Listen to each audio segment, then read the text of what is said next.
thank you all for joining us for another episode of HeartWise. And today, we are full of things to talk about because the world is full of things to look at and watch. Mm-hmm. And so we're just like squirrels, right? Spiritual squirrels.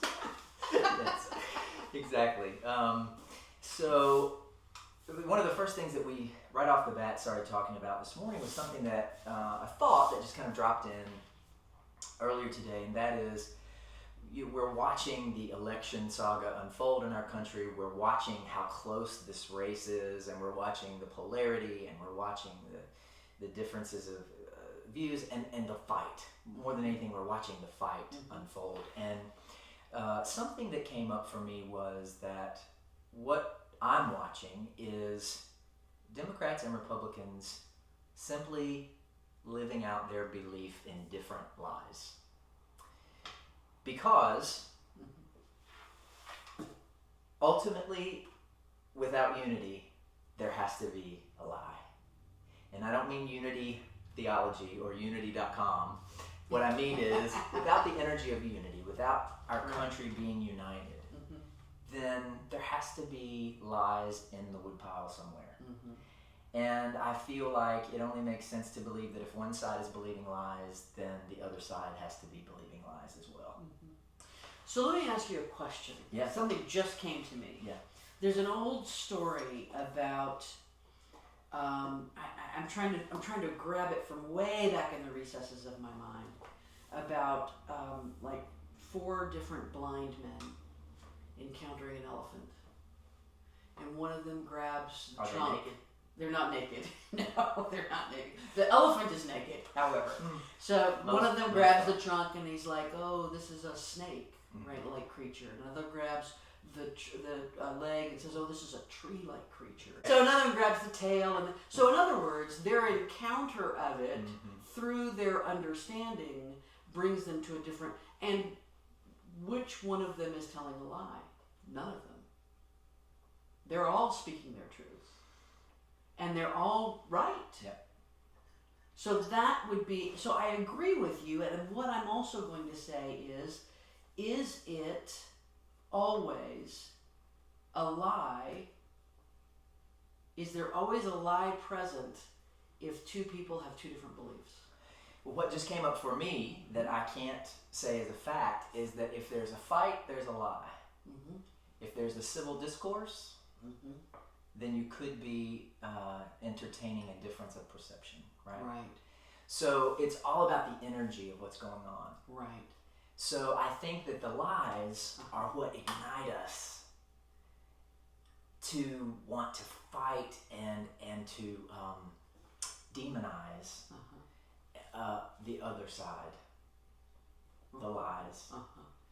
So I think that we have this opportunity, and I think that it is the ultimate opportunity of humanity to begin seeing each other as often as possible in the realm of the infinite, in the realm of truth with a capital T, regardless of how we're showing up. Because we were just talking about the fact that maybe racists are believing a lie, and maybe the truth is that racism is founded in a lie, and I absolutely think that racism is founded in a lie of white supremacy and white superiority, and we're going to go there a little further in just a second. But the lie has effects. The level of consciousness creating in the world has harmful effects that infringe on the rights of other people. What do you do with that? Right. And my answer would be that we still have this opportunity to hold space for people in their state of confusion. And that really that's our only place of freedom. So yes, we identify the harm. We identify the lies as best as we can. But our freedom, the only way that we are not perpetuating the lies, is to hold the truth in consciousness about the person that we know for sure is believing a lie. We don't want to also be believing a lie. Lie on top of a lie.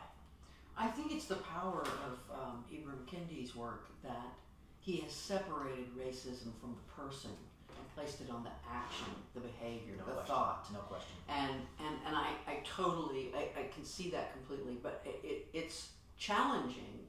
I don't know. There's a great little video running around about a protester interrupting the election commissioner of Clark County, Nevada, where Las Vegas is, the other day, and as he was trying to speak to the press about the latest numbers, and a protester happened to get up behind him and started just screaming uncontrollably about the Biden crime family, and just like going insane and going, and you just watch this video, and it's kind of impressive because the Clark County election commissioner just stands there. And literally, as I think Stephen Colbert pointed out, just let him tire himself out.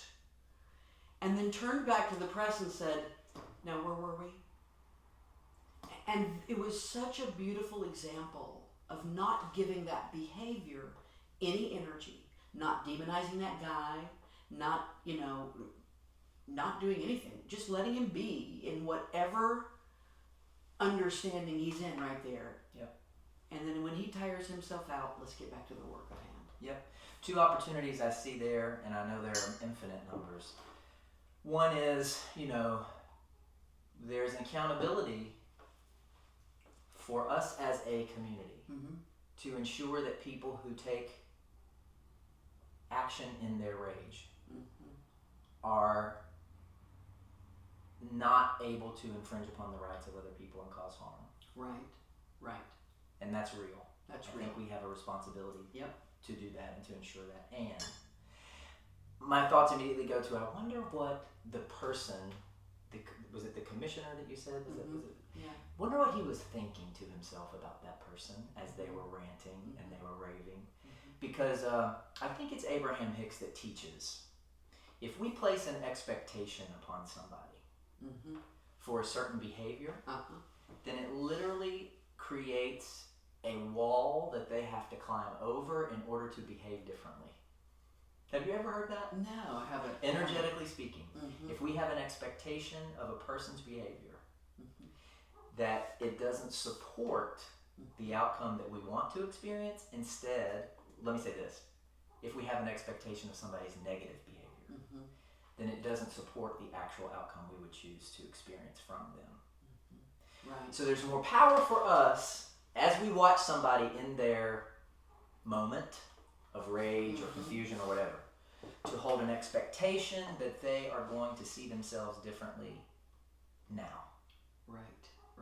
They're going to see it differently now. Right. There's freedom in it for us, and there literally is an energetic support that we provide for that person in that moment. That they can see the love that they are, and that they can choose to align with that love now. Right. Yes. So, speaking of Ibram Kendi Yes. and amazing contributors, this week we both watched a clip from someone that I would consider to be an amazing contributor, Sonia Renee Taylor, who is the author of The Body Is Not an Apology. Let me say first, before I share this, thank you to Sonia Renee Taylor, thank you to Ibram Kendi, thank you to the countless minority voices who are willing to share despite the risks, because the risks are real, and who are willing to teach us when it shouldn't be their responsibility. It's not their responsibility. Whether they claim it or not, I have to say it is not their responsibility. They may feel led to do it, and I'll just say that I hope they get paid well to do it. But in my opinion, white people created white supremacy. It's up to white people to dismantle it. Absolutely. And to create equity. Now, this is what Sonia Renee Taylor had to say about whiteness, which I was in my car and I that's relevant. This is what she said. The nature of whiteness is to constantly have to validate its existence.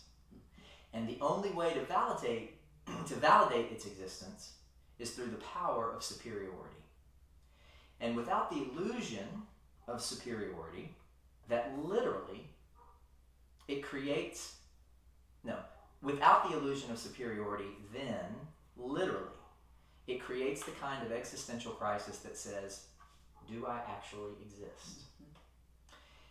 If whiteness doesn't exist, in parentheses, and it doesn't, it's made up. If it doesn't exist and someone's identity is firmly structured on that illusion, then to challenge the illusion of whiteness is to challenge the very nature of one's existence. Now,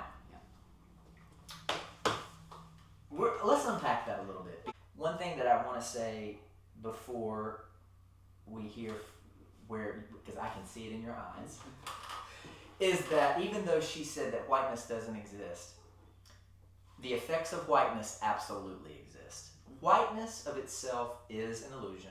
It is rooted in a lie that, first of all, there is even race, because race is a lie. Okay. Secondly, a lie that the white race is superior genetically somehow. That is also a lie. Pseudogenetics. This science was created to justify the horrific impact of slavery in order so that white people didn't have to do the work, is basically the bottom line. Created by white people for the benefit of white people. Now, even though she says whiteness is not real, it is, in its effects, very real, similarly to the way that we were talking about when you believe a lie and you're acting out from your belief in a lie. The effects of that lie acted out can be very harmful and very real. So we're going to talk about that for sure. Whiteness, the effects of whiteness are extremely real. We're not in any way saying that whiteness isn't real or white privilege isn't real. We're saying that the concept of whiteness is rooted in a lie. Right. So, and I think one of the things I want to clarify, because somebody's going to watch this, and I can already feel the resistance building up. I've had this conversation through social media several times in the last couple of weeks. We need to make sure that we separate out individual people whose skin is white with whiteness, right? So I posted something not long ago about evangelical Christianity, and I had someone push back against that. Well, not all evangelical Christians. I said, I wasn't talking about any person. I was talking about a concept. I was talking about an ideology. It's like patriarchy, right? A man can be a feminist and a woman can be an anti-feminist. So it's an ideology, it's not a person. So and this is, I think, the challenge when we begin to have these conversations, is that someone like Sonia Renee Taylor will speak these truths, and many, a particular portion of people are incapable of hearing what she's saying, because we haven't gotten clear on the concept. It's kind of like the defund the police thing. Yeah. Right? The whole misunderstanding there is, what does defund mean? Well, right? And so there's this, so we need to separate out the idea that she's talking about white people. She's talking about whiteness. The concept of whiteness that for centuries has presented itself and claimed for itself superiority, rulership, boss place, right? The place of the boss. Yes. Claimed for itself when embodied by those with white skin. Yes. That's the element that has to happen.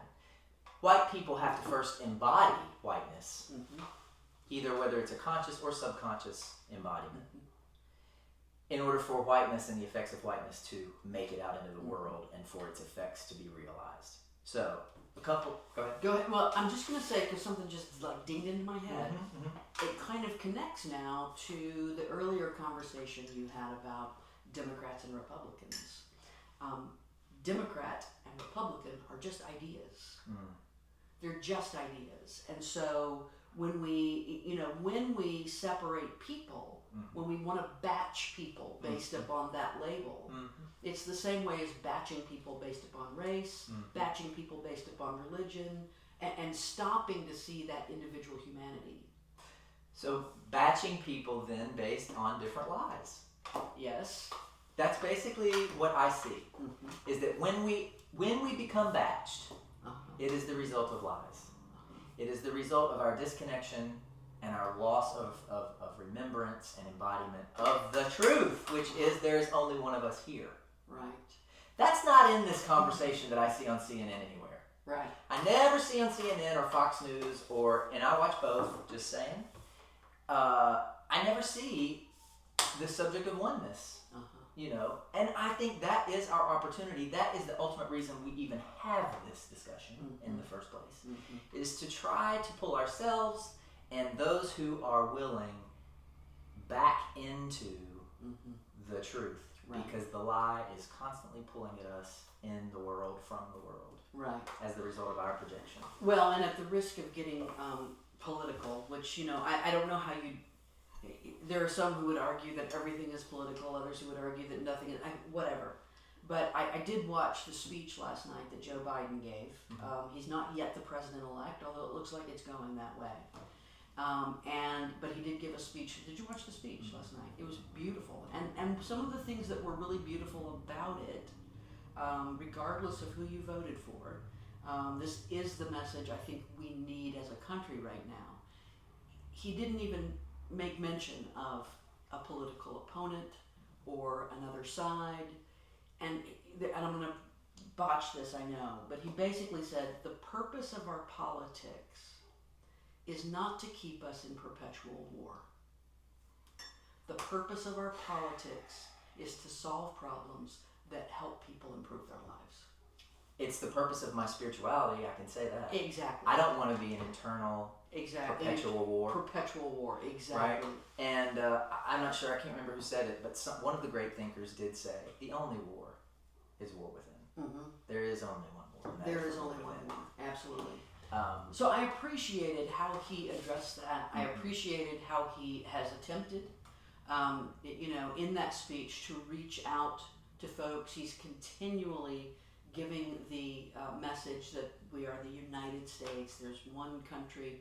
And so, whether or not that gets received, or whether it gets acted upon, or whether people, refuse to hear that message because they didn't vote for him, that's beside the point. It is a message that I'm grateful we're getting, regardless of who it came from. Right. If it was coming from, John McCain, well, I would be great. And what is it that makes certain people hear those words come from Biden, Joe Biden, and because they've come from his mouth, they're instant lies? Conversely, guilty.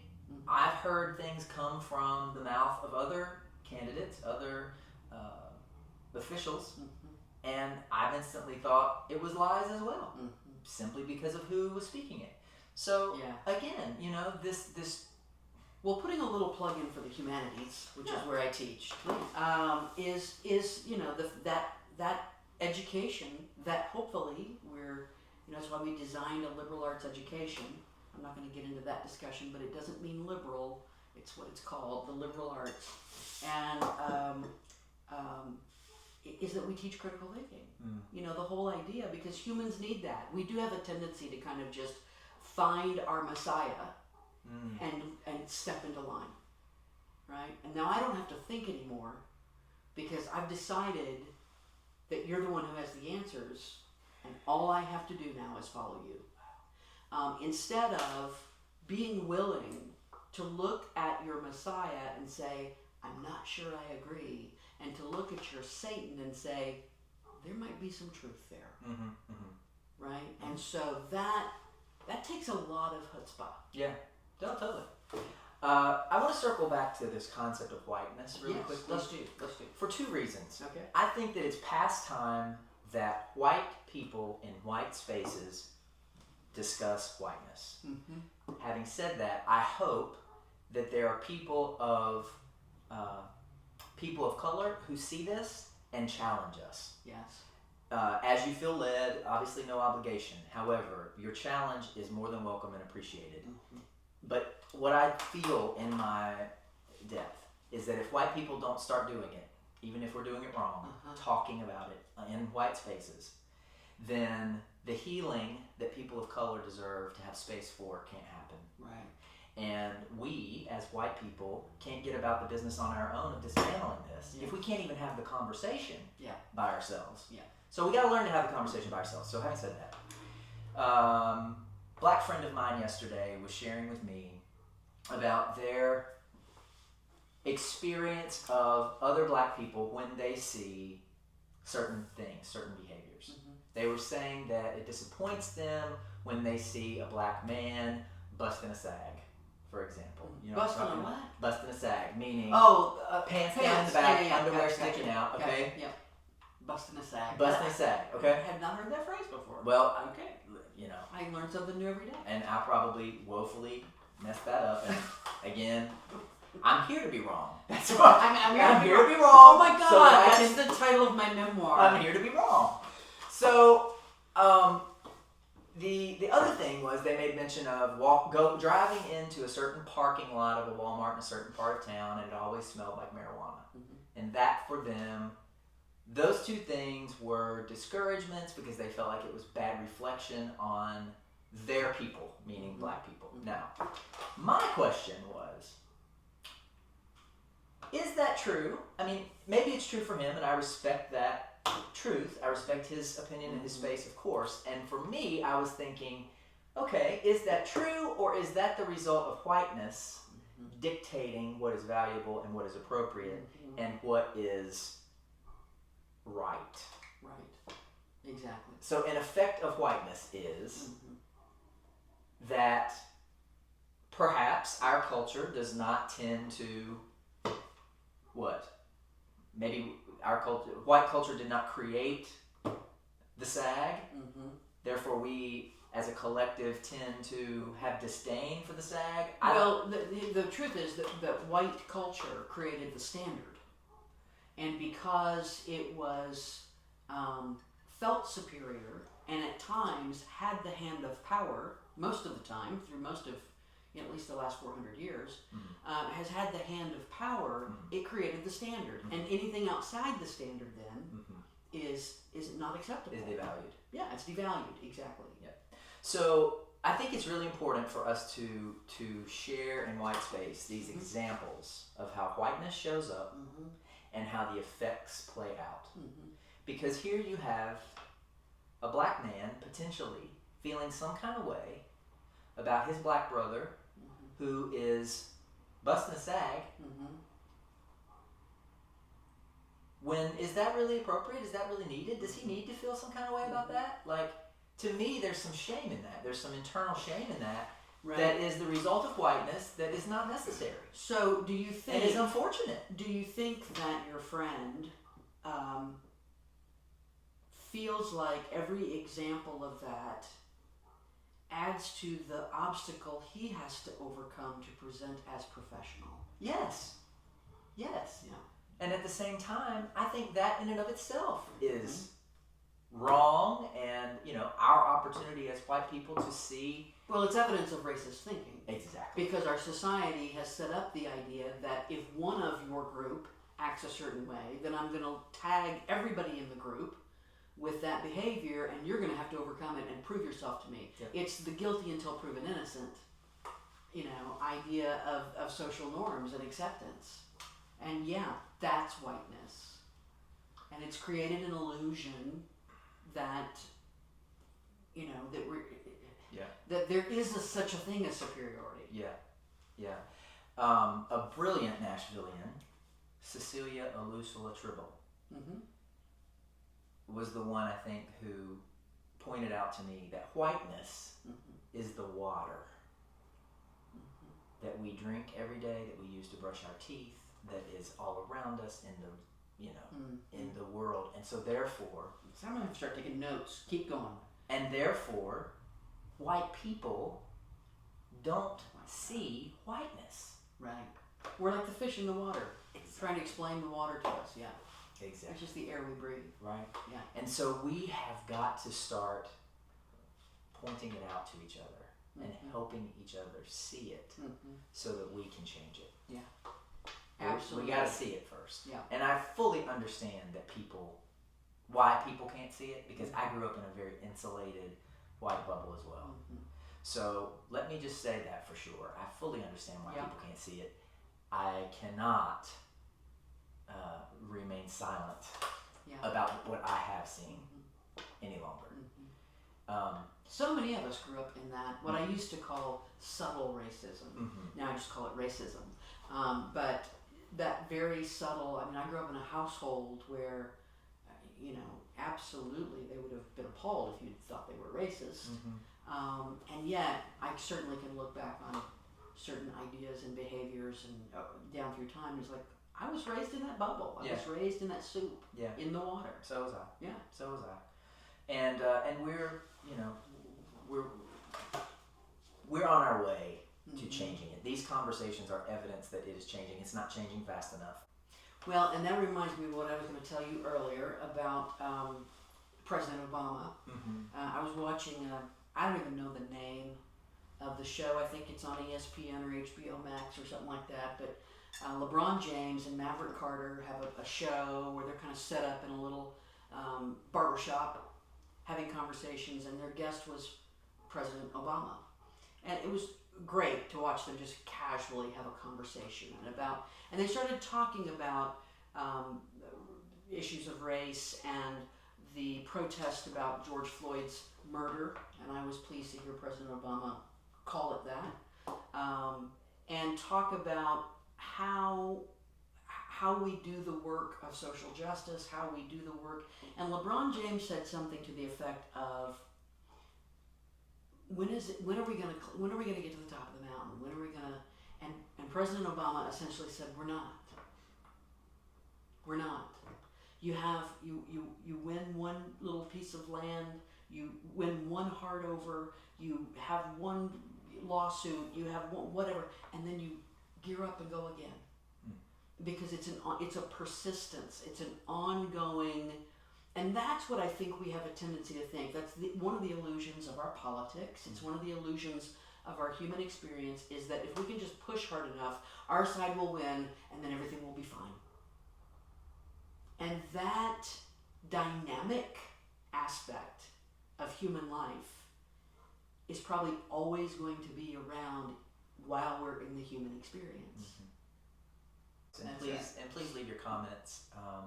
We welcome the discourse. I think that's what's really Absolutely. important is to have conversation about what didn't make sense and what does make sense, and to create a safe space to be wrong, basically. But the name of the conversation series we're doing is HeartWise, and I think that what is true is that on the level of the heart, there are no lies. There is only truth in the heart. And in order to become wise in that way, that sometimes we do have to navigate some lies, and we have to try to constantly do the work to realign with the truth of our heart. Right. So hopefully this is one way to continue on that journey, because just as President Obama was saying, it doesn't ever end. Right. As long as we're alive in these bodies as spiritual beings having a human experience, there will always be a lie to lose. That's right. And we're just here to be wrong. And on that note, we'll see you next time for the next conversation with HeartWise. Thanks for joining us.